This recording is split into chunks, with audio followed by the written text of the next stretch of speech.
नमस्कार दोस्तों, मैं दीपक आप सभी का अपने YouTube चैनल कृषि काशी में स्वागत करता हूं। दोस्तों, आज मैं आप सभी के लिए उत्तर प्रदेश का करंट अफेयर जो कि जून महीने का स्टार्ट करने जा रहा हूं। दोस्तों, इससे पहले मैं आप सभी के लिए उत्तर प्रदेश का जो करंट अफेयर था उसको मई तक का मैं खत्म कर दिया मंथली वाइज। तो दोस्तों, आप सभी लोग उसको जाके देख सकते हैं। काफी अच्छा वो लेक्चर था। बहुत बच्चों ने उसको देखा और कमेंट भी किया अच्छा अच्छा। तो आप सभी जाकर उस पर देख सकते हैं। आपके एग्जाम के पॉइंट व्यू से बहुत अच्छा मैंने बनाया है दोस्तों। दोस्त, इससे बाहर कुछ नहीं आएगा, आप जाके पढ़ लीजिएगा। जनरली एजीटीए हो चाहे कैन सुपरवाइजर हो, दोनों में एग्जाम में कम से कम इससे 5 क्वेश्चन आए करंट अफेयर से। पिछली बार भी एजीटीए के पेपर में 5 क्वेश्चन आया था दोस्तों, इसलिए बेहद ही महत्वपूर्ण हो जाता है दोस्तों ये। तो देरी न करते हुए दोस्तों हम लोग चलते हैं इस पर, सीधे करंट अफेयर देखते हैं कि जून महीने में कौन कौन सा करंट अफेयर इंपॉर्टेंट है आपके एग्जाम के लिए। दोस्तों, जैसा कि आप पहले ही देख रहे होंगे कि कुशीनगर विकास अभियान, दोस्तों माननीय मुख्यमंत्री जी के द्वारा ये अभियान चलाया गया कुशीनगर में दोस्तों। जो वहाँ मेन फोकस बिंदु था दोस्तों, वहाँ पे महात्मा बुद्ध कृषि एवं प्रौद्योगिकी विश्वविद्यालय की शिलान्यास। ये बहुत इंपॉर्टेंट, बहुत चर्चा में रहा है दोस्तों। बस इसी को अब जानना है। उसमें हुआ तो वहाँ बहुत चीज का था कुशीनगर में अभियान में, लेकिन हम लोग को मेन फोकस करना है इस पर, जो कि एग्जाम में आ सकता है। जनरली दोस्तों 778 विकास परियोजनाओं का उद्घाटन हुआ था, लेकिन मेन सबसे मुख्य फोकस इसी पे था। तो यही क्वेश्चन आने की संभावना है दोस्तों, देख लीजिए। इसका एक एमसीक्यू मैंने बनाया है कि कुशीनगर में किस विश्वविद्यालय की आधारशिला रखी गई। तो दोस्तों, इसका रखा गया महात्मा बुद्ध कृषि एवं प्रौद्योगिकी विश्वविद्यालय। बेहद इंपॉर्टेंट है, इसको स्टार आप बना सकते हैं। एग्रीकल्चर का एग्जाम है, एग्रीकल्चर से रिलेटेड क्वेश्चन आने के जाने चांस रहते हैं दोस्तों। अब हम लोग देखते हैं दोस्तों नेक्स्ट जो करंट अफेयर जून महीने में बना हुआ है। उत्तर प्रदेश 2 लाख करोड़ निर्यात उपलब्धि। दोस्तों, ये भी बहुत ही चर्चा का विषय रहा है कि जो उत्तर प्रदेश जो है 2 लाख करोड़ रुपए का जो है निर्यात कर रहा है, मतलब एक्सपोर्ट कर रहा है। दोस्तों, आप बहुत ही आश्चर्य होंगे, लगभग 2 करोड़ रुपए का निर्यात है, एक्सपोर्ट उत्तर प्रदेश ने किया है। दोस्तों, रैंकिंग में जो होता है एक्सपोर्ट का कि किस राज्य ने कितना एक्सपोर्ट किया किसी चीज का, तो इसमें उत्तर प्रदेश का जो एग्जाम, अगर एग्जाम में क्वेश्चन पूछा है किस रैंक पे है उत्तर प्रदेश एक्सपोर्ट में, किसी भी वस्तु का या किसी भी खाद्य पदार्थ का जो भी एक्सपोर्ट होता है, या तो विदेश में हो, ठीक है, या किसी दूसरे स्टेट में हो दोस्तों, ठीक है। तो इसमें उत्तर प्रदेश का 5वां स्थान है रैंकिंग में, राष्ट्रीय रैंकिंग में, आप इसको देखें। और दोस्तों, जो भारत की जो निर्यात में कुल हिस्सेदारी है लगभग 5.2% उत्तर प्रदेश का हिस्सेदारी है, ये भी आप याद कर सकते हैं। और उत्तर प्रदेश ने सबसे ज्यादा एक्सपोर्ट अगर किसी को किया है, किसी देश का पूछा जाए, तो यूएस से, और दूसरा पे है यूके, तीसरा पे यूएई। ये इंपॉर्टेंट हो जाता है दोस्तों कि उत्तर प्रदेश किसी भी चीज का अगर एक्सपोर्ट कर रहा है तो किस देश को सबसे ज्यादा कर रहा है, तो वो है यूएसए को। ये बेहद इंपॉर्टेंट एग्जाम में आ सकता है आपके। और दोस्तों नेक्स्ट चलते हैं। और कौन सा जिला सबसे ज्यादा निर्यात कर रहा है, मतलब एक्सपोर्ट किया है दोस्तों, वो है गौतम बुद्ध नगर, नोएडा। ठीक है दोस्तों, ये इंपॉर्टेंट है, ये भी याद कर लीजिए। लगभग राज्य का 50% अकेले गौतम बुद्ध नगर ने किया है। और कुछ जिले हैं टॉप 5 में, आप देख सकते हैं, जैसे गौतम बुद्ध नगर हो गया, गाजियाबाद हो गया। दो याद करिए, बहुत है दोस्तों। आगे चलते हैं इस और देखते हैं इसमें कि अगर दोस्तों प्रमुख निर्यात जो उत्पाद, कौन सा उत्पाद सबसे ज्यादा निर्यात किया गया, तो इलेक्ट्रिकल, ठीक, मशीनरी एंड, ठीक, इलेक्ट्रॉनिक्स। दोस्तों, आपको पता है गौतम बुद्ध नगर में यही सब टेक्नोलॉजी का काम होता है, सबसे ज्यादा वहीं से निर्यात हुआ, इसलिए। सेकेंड नंबर पे है दोस्तों हम लोग, जो उत्तर प्रदेश है, मीट प्रोडक्ट सबसे ज्यादा यहाँ से क्या हुआ है, निर्यात हुआ है, मतलब एक्सपोर्ट हुआ है दोस्तों। अब इससे कुछ रिलेटेड क्वेश्चन देखते हैं दोस्तों, जो कि एग्जाम में फ्रेम हो सकते हैं। मैं उसी प्रकार का बनाया हूँ दोस्तों, मेरा यही काम है दोस्तों। मैं अगर कुछ भी पढ़ाता हूँ तो एमसीक्यू उसके साथ लेकर चलता हूँ, जिससे कि आप लोग को थोड़ा याद करने में आसानी हो और आप लोग को पता चल सके कि क्वेश्चन बन कैसे सकते हैं दोस्तों। यह वित्तीय वर्ष 2025-26 में उत्तर प्रदेश का कुल निर्यात कितना था। ठीक है दोस्तों, आप देख सकते हैं, हम बताएं कि ठीक है 2 लाख 20 करोड़ रुपए का जो है एक्सपोर्ट हुआ दोस्तों। आप मोटी मोटा 2 लाख याद करेंगे तो आप एग्जाम में क्वेश्चन कर सकते हैं दोस्तों, बहुत ज्यादा, लगभग में 2 लाख। ठीक है, अब नेक्स्ट क्वेश्चन है दोस्तों कि वित्तीय वर्ष 2025-26 में उत्तर प्रदेश भारत का कौन सा सबसे बड़ा निर्यातक राज्य बना, किस नंबर का। ठीक है दोस्तों, किस नंबर का भारत बना है, वो भारत का उत्तर प्रदेश भारत में किस नंबर पर था, तो 5वां नंबर पर। ठीक है दोस्तों, तो अगर आपसे एग्जाम में पूछेगा तो यूपी के बारे में ही पूछेगा दोस्तों। तो यूपी किस नंबर पे है, तो यूपी 5वें नंबर पे। नेक्स्ट क्वेश्चन क्या था दोस्तों, भारत के कुल निर्यात में उत्तर प्रदेश की हिस्सेदारी कितनी थी, तो हम बताए थे 5.2% है दोस्तों। ये भी इंपॉर्टेंट है, एग्जाम में ये भी आ सकता है। नेक्स्ट क्वेश्चन जो मैंने फ्रेम किया है दोस्तों, उत्तर प्रदेश का सबसे बड़ा निर्यातक जिला कौन सा। दोस्तों ये तो मैंने आपको बता दिया था कि गौतम बुद्ध नगर है सबसे बड़े निर्यातक। ठीक है दोस्तों, अब हम लोग नेक्स्ट क्वेश्चन देखते हैं इसी से रिलेटेड दोस्तों, कि उत्तर प्रदेश निर्यात में प्रथम स्थान पर कौन सा उत्पाद रहा, कौन से प्रोडक्ट से पहले स्थान पे निर्यात हुआ। तो आपको बता दिए थे दोस्तों कि जो है इलेक्ट्रॉनिक्स मशीनरी है जो है सबसे ज्यादा ये इसका निर्यात हुआ था। ठीक है, और दूसरे नंबर पे था मीट, सेकेंड नंबर पे था दोस्तों, इसको भी आप याद रखें। नेक्स्ट जो करंट अफेयर बना था दोस्तों, वो बना था गीडा से। गीडा बेहद इंपॉर्टेंट है, एग्जाम में हमेशा आता है। Gorakhpur flatted factory complex GIDA GIDA दोस्तों, इसका स्थापना एग्जाम में बहुत बार पूछा है। 30 नवंबर 1989 को जो इसका स्थापना हुआ था गीडा का दोस्तों। इसके क्यों चर्चा में रहा, क्योंकि योगी आदित्यनाथ जी ने गीडा में कुल लगभग 71 परियोजनाओं के लिए 208 करोड़ रुपए का एक बजट अलॉट किया है दोस्तों। जो गीडा है ये क्या है, इसमें एक फ्लैटेड फैक्ट्री कम्प्लेक्स बनाया जा रहा है। ये पूर्वी उत्तर का पहला होगा दोस्तों, पूर्वी अपना जो पूर्वांचल है उसका पहला है और उत्तर प्रदेश का दूसरा है, ये बनेगा। जो ये है गोरखपुर का फ्लैटेड फैक्ट्री कम्प्लेक्स गीडा के द्वारा बनाया जा रहा है दोस्तों, गीडा के द्वारा बनाया जा रहा है। गीडा की स्थापना कब हुई थी, ये हुई थी। जो फ्लैटेड फैक्ट्री कम्प्लेक्स है ये पूर्वांचल का पहला है दोस्तों और उत्तर प्रदेश का दूसरा है। जो पहला फ्लैटेड फैक्ट्री कम्प्लेक्स बना था वो कानपुर में बना था दोस्तों, ये भी एग्जाम में स्टार लगा लीजिए। ठीक है, आगे चलते हैं कि इससे क्वेश्चन देखते हैं कि उत्तर प्रदेश का दूसरा फ्लैटेड फैक्ट्री कम्प्लेक्स कहाँ स्थापित हो रहा है, तो गोरखपुर। ठीक है, गीडा।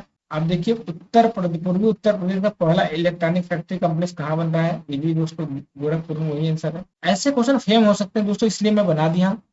अब है कि गोरखपुर इंडस्ट्रियल डेवलपमेंट अथॉरिटी की स्थापना कब हुई गीडा की, तो आपको मैं पहले बता दिया 30 नवंबर 1989। ठीक है, अब आगे नेक्स्ट जो हमारा करंट अफेयर जून का बना था दोस्तों, करंट नंबर 4 है।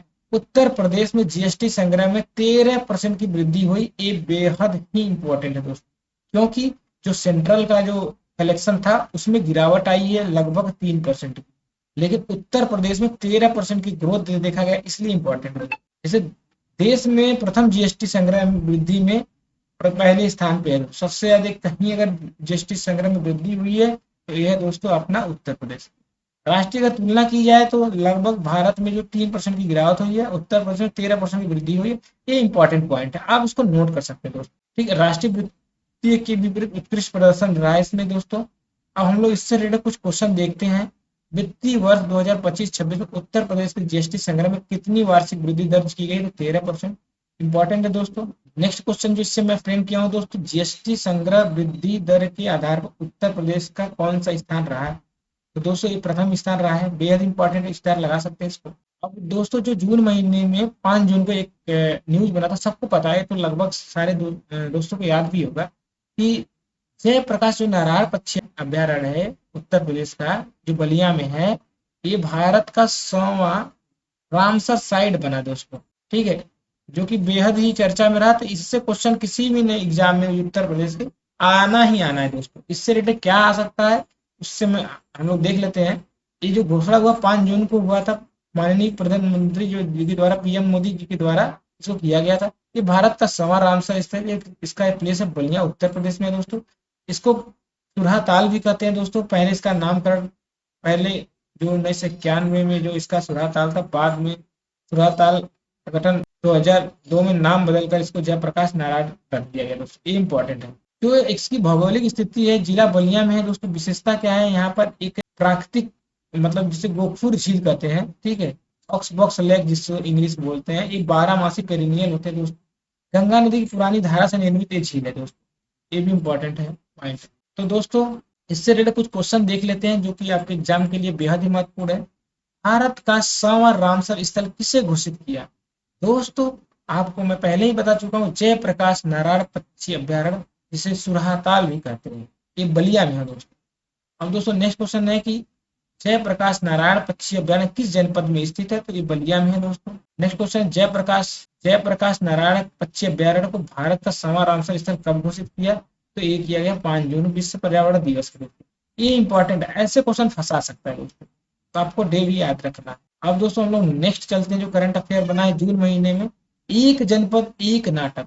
दोस्तों मैंने एक जनपद एक खेल, एक जनपद एक उत्पाद, एक जनपद एक खाद्य मतलब खाद्य पदार्थ में जो भी हो, पकवान जिसे बोलते हैं, एक जनपद एक नाटक दिया गया है दोस्तों। ये इंपॉर्टेंट है दोस्तों, ये उत्तर प्रदेश राज्य के द्वारा स्टार्ट किया गया है, एक जनपद एक नाटक मतलब वन डिस्ट्रिक्ट वन प्ले। संचालन भारतेंदु नाट्य अकादमी लखनऊ।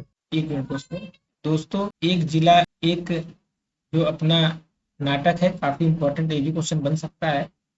तो इसके जो संचालन करता है भारतेंदु नाट्य अकादमी लखनऊ में है दोस्तों, इसके द्वारा संचालित किया जा रहा है। इसका उद्देश्य क्या है दोस्तों?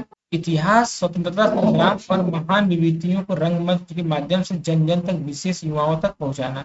मतलब इन लोग जो अपने महान स्वतंत्रता सेनानी थे और महान इतिहासकार थे, जो अच्छे लोग थे, उनका युवाओं तक पहुंच को रंगमंच के द्वारा, नाटक के द्वारा पहुंचाना। प्रमुख उद्देश्य देखिए दोस्तों, वही चीज जो मैं बता दिया, इतिहास के जीवंत बनाना, रंगमंच संस्कृति को बढ़ावा देना, युवाओं को प्रेरित करना और दोस्तों सांस्कृतिक विरासत का संरक्षण करना।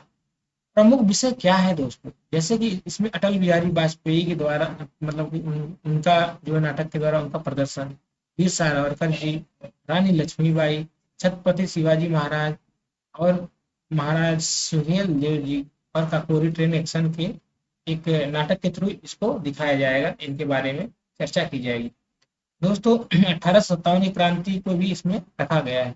75 जिलों में को क्लस्टर के रूप में विभाजित किया जाएगा और ऐसे ही नाटक के द्वारा सबको स्वतंत्रता सेनानियों के बारे में अच्छा सा बताया जाएगा दोस्तों। जैसे मेरठ क्लस्टर हो गया, लखनऊ क्लस्टर हो गया, सहारनपुर क्लस्टर हो गया, ऐसे ऐसे बनाए जाएंगे दोस्तों। इससे रिलेटेड कुछ क्वेश्चन देख लेते हैं दोस्तों, जो कि एग्जाम में बेहद इंपॉर्टेंट है, मैंने अच्छा से फ्रेम किया इसको। एक जनपद एक नाटक कार्यक्रम का संचालन किस संस्था द्वारा किया जा रहा है? दोस्तों तो मैं बताया था आपको, भारतेंदु नाट्य अकादमी जो लखनऊ में है उसके द्वारा संचालित किया जा रहा है। नेक्स्ट, एक जनपद एक नाटक का मुख्य उद्देश्य क्या है दोस्तों? ऐतिहासिक एवं सांस्कृतिक विरासत को रंगमंच के माध्यम से युवाओं तक पहुंचाना। बेहद इंपॉर्टेंट है दोस्तों, अब इसको देखिए। नेक्स्ट जो करंट अफेयर बना दोस्तों अपने जून महीने में, ये जो करंट अफेयर ये लगभग सभी महीनों में बना है। हर महीने में प्रोजेक्ट गंगा आया हुआ है, आप जाके पढ़ेंगे तो आप कहेंगे सर सही करें, हर महीने में करंट अफेयर आया दोस्तों, इसलिए 101% लिखो कि ये क्वेश्चन आएगा। ठीक है, शुभारंभ माननीय योगी आदित्यनाथ जी के द्वारा किया गया। योजना क्या है? प्रोजेक्ट गंगा। उद्देश्य क्या है? ग्रामीण क्षेत्रों में हाई स्पीड फाइबर ब्रॉडबैंड उपलब्ध कराना। ठीक है दोस्तों, इसका जो प्रमुख उद्देश्य प्रत्येक गांव तक फाइबर, ठीक है, ब्रॉडबैंड पहुंचाना, स्मार्ट विलेज का विकास कराना, डिजिटल डिवाइस तक जो है समाप्त करना, डिजिटल एजुकेशन को बढ़ावा देना और टेलीमेडिसिन को बढ़ावा देना, ई गवर्नेंस को बढ़ावा देना दोस्तों। ये इसका प्रोजेक्ट गंगा का कार्य दोस्तों। प्रोजेक्ट गंगा से रिलेटेड जो क्वेश्चन बन सकते हैं दोस्तों मैंने बना दिया है। प्रोजेक्ट गंगा का मुख्य उद्देश्य क्या है? तो ग्रामीण क्षेत्रों में हाई स्पीड ब्रॉडबैंड उपलब्ध कराना। ये इंपॉर्टेंट है, स्टार लगा सकते हैं इस क्वेश्चन को, ये बन सकता है ऐसे क्वेश्चन। प्रोजेक्ट गंगा का शुभारंभ किसने किया था? माननीय योगी आदित्यनाथ जी के द्वारा किया गया था। इंपॉर्टेंट है दोस्तों। प्रोजेक्ट गंगा के प्रथम चरण में कितने जिले शामिल किए गए? तो 21 जिले शामिल किए गए। अब दोस्तों जो उत्तर प्रदेश करंट अफेयर जून महीने का 8वां क्वेश्चन बना है, उत्तर प्रदेश टेक्सटाइल एवं ठीक है अपैरल पार्क योजना। ठीक है दोस्तों, उत्तर प्रदेश को एक मैन्युफैक्चरिंग हब बनाने के लिए ये किया गया दोस्तों। कुल पार्क 5 टेक्सटाइल और अपैरल पार्क बनेंगे दोस्तों। पार्क स्थापित होने वाले जिले कौन कौन से हैं? जैसे वाराणसी, अमरोहा, बरेली, संतकबीर नगर, बिजनौर। इससे रिलेटेड कुछ क्वेश्चन देखते हैं दोस्तों। उत्तर प्रदेश सरकार द्वारा टेक्सटाइल एवं अपैरल पार्क कितने जिलों में स्थापित किए जाएंगे? दोस्तों आपको 5 जिला बताया गया है। जो नेक्स्ट क्वेश्चन दोस्तों बना हुआ है, दूसरा क्वेश्चन हम बनाए हुए हैं आप लोग के लिए, वह निम्नलिखित में से कौन सा जिला प्रस्तावित टेक्सटाइल एवं अपैरल पार्क के लिए चयनित नहीं है? दोस्तों आपको पता है कि वाराणसी था, अमरोहा था, बरेली था, लेकिन अलीगढ़ उसमें नहीं है। दोस्तों जून महीने का जो नवा करंट अफेयर बना था झांसी से रिलेटेड था, उत्तर प्रदेश का पहला पूर्णतः बाल श्रम मुक्त जिला। ये बेहद इंपॉर्टेंट, डबल स्टार लगा सकते हैं कि जब पहला होता है जो वो एग्जाम में बहुत पूछा जाता है। पर जिला कौन सा है? झांसी। झांसी जिला पहला बन गया है पूर्ण रूप से बाल श्रम मुक्त जिला बन गया दोस्तों। वहाँ मतलब छोटे बच्चे जैसे 15 साल से कम उम्र के जो बच्चे हैं, ठीक है, उनसे कम जो बच्चे हैं उनको जो है श्रम नहीं करवाया जाता है।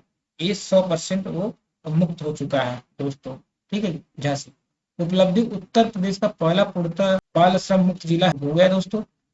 जनरली दोस्तों 496 ग्रामीण जो है ग्राम पंचायतों को बाल श्रम मुक्त घोषित किया गया है। राज्य का लक्ष्य दोस्तों 2027 तक सभी जो जिलों में है मतलब कि बाल श्रम मुक्त करने का लक्ष्य रखा गया है दोस्तों।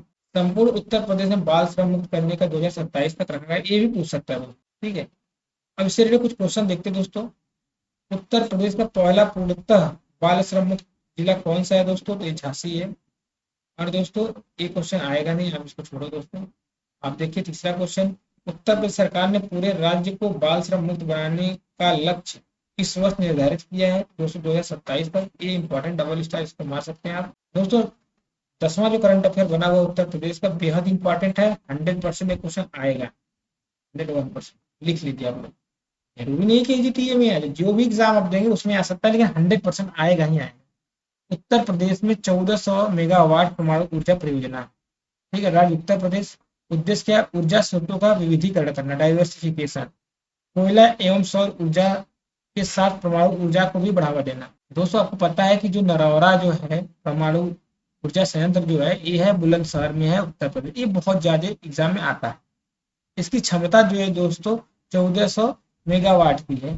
जो इसका क्रियान्वयन एजेंसी करती है nuclear power corporation of India limited, NP, जो सिंचाई विभाग द्वारा जल उपलब्धता स्वीकृति की एक मेन है। यह देवरी जो है न्यूक्लियर पावर का एक प्रयागराज में है दोस्तों। ये बहुत इंपॉर्टेंट है। इसका जो क्रियान्वयन एजेंसी है वो है नेशनल थर्मल पावर कॉर्पोरेशन। दोस्तों इसकी जल आपूर्ति को राज्य सरकार की मंजूरी मिल चुकी है, ठीक है। जल स्वीकृति, जब दोनों परियोजनाओं के लिए जल स्रोत की स्वीकृति, जो अपना ये है नरौरा है और ये है। दोस्तों आपको बता दें कि जो राष्ट्रीय जल आयोग है वह संवैधानिक मंजूरी अनिवार्य होता है परमाणु रिएक्टर वगैरह बनाया जाता है।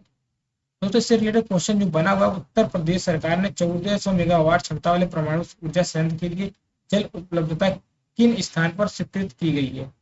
ये दोस्तों दो जगह है, नरौरा बुलंदशहर में और देवरी प्रयागराज में। देवरी और नरौरा दोनों इंपॉर्टेंट है दोस्तों, आप इसको याद रखें, एग्जाम में आ सकता है। नरौरा जो बुलंदशहर में परमाणु ऊर्जा परियोजना क्रियान्वयन किस संस्था के द्वारा होता है? तो आपको बता दिए कि एनपीसीआईएल दोस्तों, ये इंपॉर्टेंट है एग्जाम के लिए। नेक्स्ट क्वेश्चन हम देखते हैं, देवरी जो प्रयागराज में परमाणु ऊर्जा परियोजना किस स्थान पर किया जा रहा है? ये दोस्तों किया जा रहा है एनटीपीसी द्वारा किया जा रहा है। अब दोस्तों हम लोग देखते हैं जून महीने का 11 नंबर का जो करंट अफेयर बना था, बेहद इंपॉर्टेंट है। खाद्य प्रसंस्करण क्षेत्र में उत्तर प्रदेश प्रथम स्थान पे आ चुका है दोस्तों, ये बेहद इंपॉर्टेंट। उपलब्धि क्या है? खाद्य जो प्रसंस्करण होता है, जो उसमें जैसे गेहूं में गेहूं से आटा बनाना, ठीक है। अगर मान लीजिए आटा से क्या, आटा से आप ब्रेड जो भी बना रहे हैं उसका प्रसंस्करण कर रहे हैं, इसमें उत्तर प्रदेश का प्रथम स्थान है। थीम क्या है? कृषि समृद्धि के माध्यम से औद्योगिक प्रगति। जो खाद्य प्रसंस्करण इकाइयां हैं उत्तर प्रदेश में लगभग कितनी है? 3,50,883 जो है खाद्य प्रसंस्करण इकाइयां हैं। देश में प्रथम स्थान है उत्तर प्रदेश का दोस्तों। जो हिस्सेदारी है वो है 14 से 15%। भारत के खाद्य प्रसंस्करण के क्षेत्र में उत्तर प्रदेश की हिस्सेदारी है दोस्तों। रोजगार सृजन करता है, लगभग 2.5 लाख से अधिक लोग को रोजगार देता है। एग्रो इंडस्ट्रियल हब के माध्यम से रोजगार में वृद्धि है।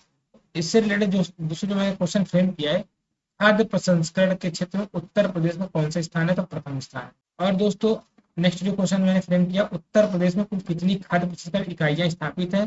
तो दोस्तों ये है आपका, आएगा तो नहीं लेकिन देखो, ठीक है। उत्तर प्रदेश की खाद्य प्रसंस्करण क्षेत्र में राष्ट्रीय हिस्सेदारी लगभग कितनी है दोस्तों? ये राष्ट्रीय हिस्सेदारी है लगभग 14 से 15% दोस्तों। नेक्स्ट क्वेश्चन जो मैंने फ्रेम किया दोस्तों, देखिए उत्तर प्रदेश सरकार खाद्य प्रसंस्करण क्षेत्र में किस थीम के अंतर्गत कार्य कर रही है? ठीक है, तो कृषि समृद्धि के माध्यम से औद्योगिक प्रगति। नेक्स्ट क्वेश्चन जो है करंट अफेयर बना हुआ है दोस्तों 12 नंबर का, ये भी बेहद इंपॉर्टेंट, स्टार आप इसको लगा सकते हैं। रामपुर तापी जो विद्युत परियोजना है उसके बारे में चर्चा हो रही है दोस्तों। स्थान कहाँ है? रामपुर उत्तर प्रदेश में है। जो इसका जो यूनिट है लगभग 660 मेगावाट की है। कमर्शियल ऑपरेशन डेट घोषित की है दोस्तों। परियोजना के पूर्ण रूप से चालू, परियोजना की क्षमता कितना है दोस्तों? 1980 मेगावाट, ठीक है दोस्तों। 3 से 660 मेगावाट सुपर क्रिटिकल तापीय विद्युत इकाइयाँ। दोस्तों इसमें क्या है कि आप देखेंगे कि संयुक्त उपक्रमित ज्वाइंट वेंचर है दोस्तों। ये NLC इंडिया लिमिटेड जो है 51% हिस्सेदारी रखता है। उत्तर प्रदेश राज्य विद्युत उत्पादन लिमिटेड 49% हिस्सेदारी रखता है। ठीक है दोस्तों, तो ये बेहद इंपॉर्टेंट था, उसको देख लीजिए। जो जून महीने में बहुत ही महत्वपूर्ण एक क्वेश्चन बना हुआ है दोस्तों, बेहद इंपॉर्टेंट है। उत्तर प्रदेश में एशियाई जंगली भैंसा का पुनर्वास परियोजना। दोस्तों लगभग 117 साल बाद उत्तर प्रदेश में जंगली भैंसा का पुनर्स्थापन किया जा रहा है दोस्तों। उत्तर प्रदेश वन विभाग के द्वारा जो है एशियाई जंगली भैंसा को दोस्तों लाया जा रहा है, पुनर्वास किया जा रहा है। वैज्ञानिक अध्ययन क्या है दोस्तों? भारतीय वन्य जीव संस्थान देहरादून, ठीक है, feasibility study plus habitat assessment प्रारंभ किया दोस्तों। दुधवा क्षेत्र के अध्ययन, जनरली दोस्तों जो हम लोग इसका पुनर्स्थापना कराएंगे दुधवा नेशनल पार्क में ही कराएंगे। ऐतिहासिक पृष्ठभूमि क्या है दोस्तों? तराई क्षेत्र में जंगली भैंसा का प्राकृतिक आवास था पहले। शिकार मानवीय हस्तक्षेप आवास विनाश के कारण स्थानीय रूप से विलुप्त हो गए। अंतिम आधिकारिक रिकॉर्ड 1909 में गोरखपुर में हुआ था दोस्तों। बहुत ही ज्यादा लंबा गया था दोस्तों। 1909 में गोरखपुर में इसको देखा गया था दोस्तों। उपयुक्त आवास राष्ट्रीय उद्यान, घास के मैदान, ये सब जो है आर्द्रभूमि, वेटलैंड, दलदली क्षेत्र और क्या है असम के मानस राष्ट्रीय उद्यान जैसी परिस्थिति। दोस्तों इससे रिलेटेड क्वेश्चन देखते हैं। उत्तर प्रदेश में 117 वर्ष बाद किस वन्य जीव का पुनर्स्थापना हेतु परियोजना चालू की गई? तो ये है एशियाई जंगली भैंसा। इंपॉर्टेंट है, डबल स्टार लगा सकते। 2 का देखते हैं दोस्तों, क्या है? एशियाई जंगली भैंसे की पुनर्स्थापना के लिए व्यवहार्यता अध्ययन कौन सी संस्था कर रही है? बेहद इंपॉर्टेंट दोस्तों, ये है भारतीय वन्यजीव संस्थान।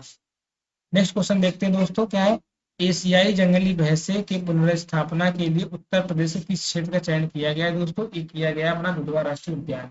नेक्स्ट जो हमारा करंट अफेयर बना हुआ है जून महीने, बेहद इंपॉर्टेंट है। मिशन छाया वाराणसी में वृक्षारोपण अभियान महाअभियान के रूप स्टार्ट किया गया था। उत्तर प्रदेश विशेष पल का है मिशन छाया, स्थान कहाँ है? वाराणसी दोस्तों।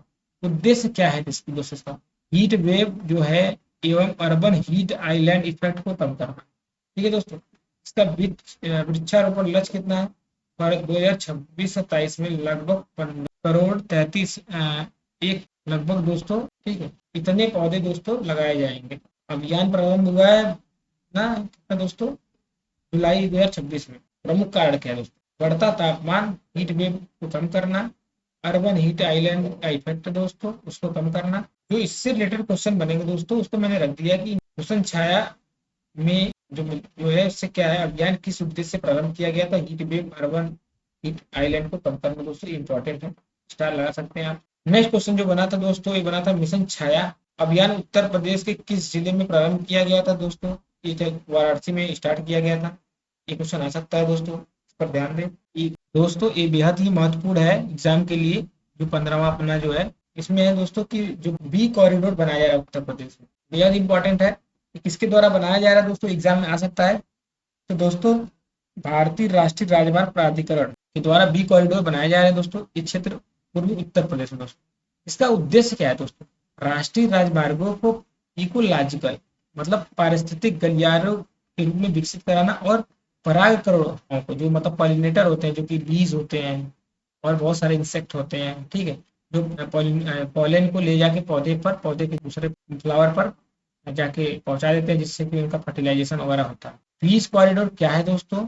ऐसी हरित पट्टी जहाँ पूरे वर्ष पॉलन और मतलब नेक्टर पाया जाए, उपलब्ध कराने वाले पौधे लगाए जाते हैं। मधुमक्खियों एवं अन्य परागकर्ताओं के लिए भोजन उपलब्ध होता है दोस्तों। जैसे प्रमुख पौधे कौन कौन से रहेंगे? नीम, महुआ, पलाश, जामुन, स्थानीय पुष्पीय और फलदार औषधि वाले प्रजातियां। अब दोस्तों बी कॉरिडोर परियोजना का क्या उद्देश्य है?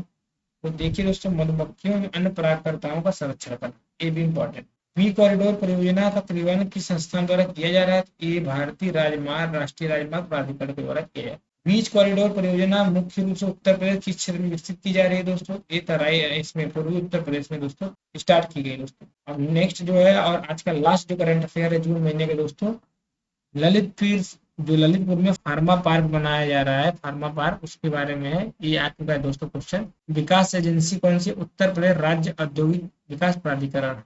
स्थान कहाँ है दोस्तों? ललितपुर बुंदेलखंड। उद्देश्य क्या है? उत्तर प्रदेश को बल्क ड्रग एवं एक्टिव फार्मास्यूटिकल इन निर्माण का प्रमुख केंद्र बनाना। परियोजना का लगभग क्षेत्रफल है 1472 एकड़। राज्य का जो प्रायोजित फार्मा पार्क है वो है easy connected international flight service. ठीक है दोस्तों, ये है मुख्य तथ्य। क्या है दोस्तों? इसका जो मंत्रालय है नागरिक उड्डयन मंत्रालय है। प्रारंभ लाल बहादुर शास्त्री अंतर्राष्ट्रीय हवाई अड्डा वाराणसी से उद्घाटन किया गया।